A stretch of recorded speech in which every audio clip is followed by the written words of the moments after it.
Here are the crypto top headlines covered in this video.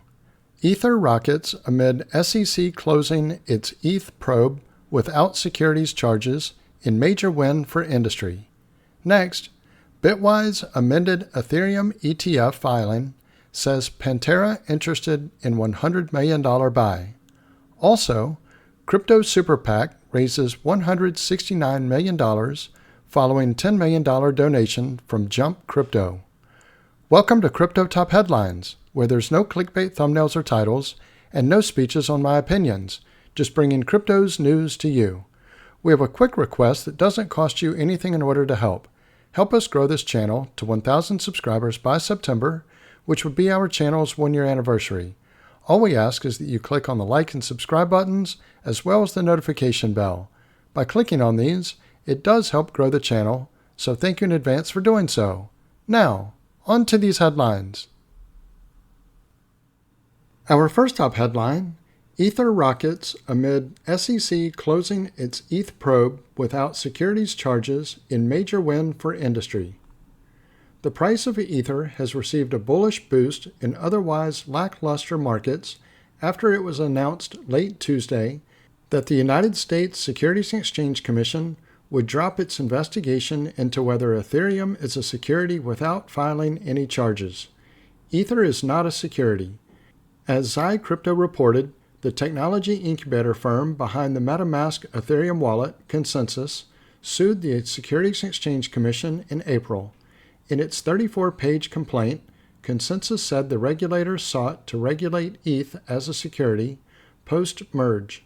Ethereum transitioned from a proof-of-work to a proof-of-stake network after the merge upgrade in September 2022. That's why the subject of the SEC's probe has been dubbed Ethereum 2.0. This followed the news in March that an unnamed state authority was investigating the Ethereum Foundation, but now that investigation has been dropped. Ethereum survives the SEC, Consensus said in a June 18th post on X. This means that the SEC will not bring charges alleging that sales of ETH are securities transactions. Consensus hailed the move as a major win for Ethereum developers, technology providers, and industry participants. Consensus explained in the X thread that the SEC's decision came about after the firm sent a letter on June 7th asking the regulator to confirm that the greenlighting of key spot ETH exchange-traded fund filings in May indicated that it would conclude its probe into Ethereum 2.0. The approvals were based on the assumption that Ether was a commodity, not a financial security, Consensus postulated. The fight continues. Consensus senior counsel Laura Brookover shared the SEC's response letter to the company, which indicates that the Commission does not intend to recommend an enforcement action. Our fight continues, Consensus, however, posited. In our lawsuit, we also seek a declaration that offering the user interface software MetaMask swaps and staking does not violate the securities laws. While the SEC Chair Gary Gensler has always sidestepped direct questions about Ethereum's security status, Commodity Futures Trading Commission Chairman Rostin Benham has publicly classified the second largest cryptocurrency by market cap as a commodity. The price of Ether has reacted positively to the SEC's decision to halt its investigation into Ethereum, registering a marked increase of 4% over the last 24 hours. As of publication time, ETH was changing hands for $3,553. Let me pause here for a moment. If you're getting value out of this video, please click on the like and subscribe buttons as well as the notification bell. Our next top headline, Bitwise amended Ethereum ETF filing, says Pantera interested in $100 million buy. Asset management firm Bitwise has disclosed that Pantera is interested in investing as much as $100 million into its upcoming spot Ether ETF, but it could spend more, less, or nothing at all. Asset management firm Bitwise has revised its spot Ether exchange-traded fund, Form S-1, registration statement, which included a potential $100 million investment in the ETF upon its trading launch. Bitwise's June 18th filing with the United States Securities and Exchange Commission said investment firm Pantera Capital Management has indicated an interest in purchasing an aggregate of up to $100 million of shares in the spot Ether ETF. However, because indications of interest are not binding agreements or commitments to purchase, these potential purchasers could determine to purchase more, fewer, or no shares, the filing said. A Form S-1 is a document submitted to the SEC before a security starts trading that includes information on financials, operations, and risk analysis. The filings are the final part of an approval process before the spot Ether ETFs are allowed to be publicly traded, an event that SEC Chair Gary Gensler believes will happen sometime over the course of this summer. On May 23rd, the SEC approved 19B-4 filings from 8 Ether ETF bidders, but the applications require Form S-1 approvals before the ETFs can begin trading on U.S. exchanges. The amended filing comes on the same day that the SEC dropped its investigation into whether Ether is a security. The Enforcement Division of the SEC has notified us that it is closing its investigation into Ethereum 2.0, Ethereum Developer Consensus said in a June 19th X post.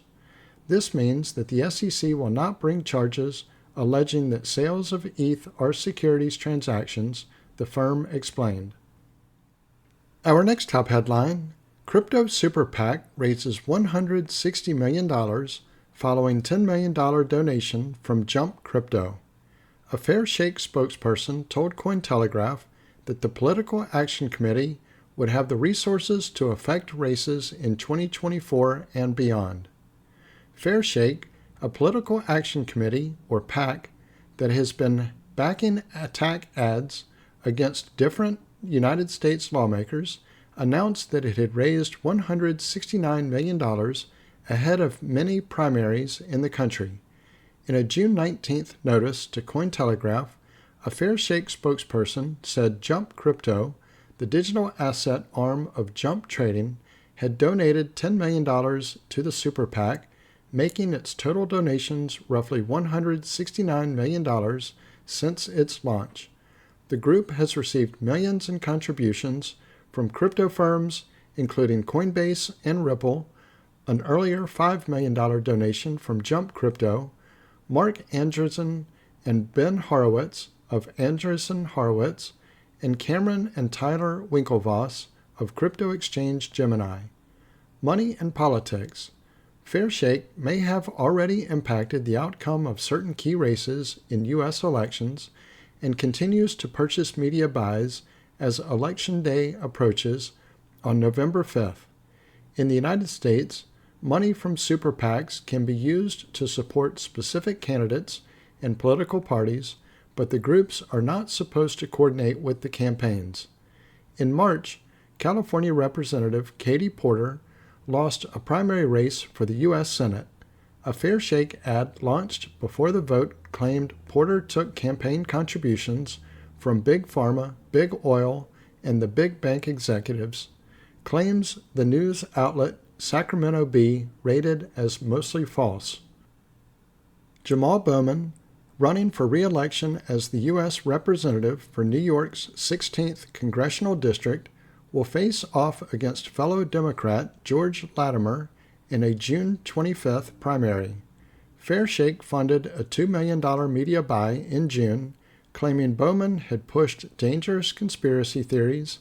The ad did not specifically attack his record opposing major crypto legislation in the House of Representatives.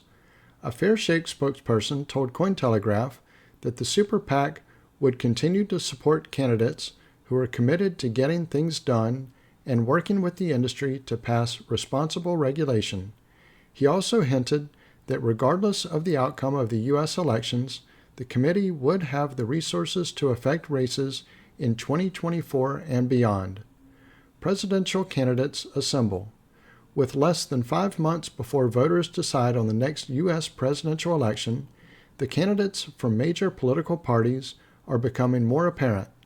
U.S. President Joe Biden and former President and convicted felon Donald Trump are expected to meet for a debate before their official nominations at the Democratic and Republican national conventions.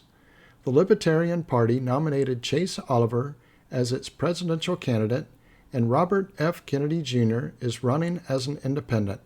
It's unlikely Kennedy will appear in enough state ballots to win the election. So this concludes Crypto Top Headlines. If you haven't already done so, don't forget to click on the like and subscribe buttons as well as the notification bell. Also, leave your thoughts in the comments and share this video with your friends and family. Thank you all for watching Crypto Top Headlines, bringing crypto's news to you.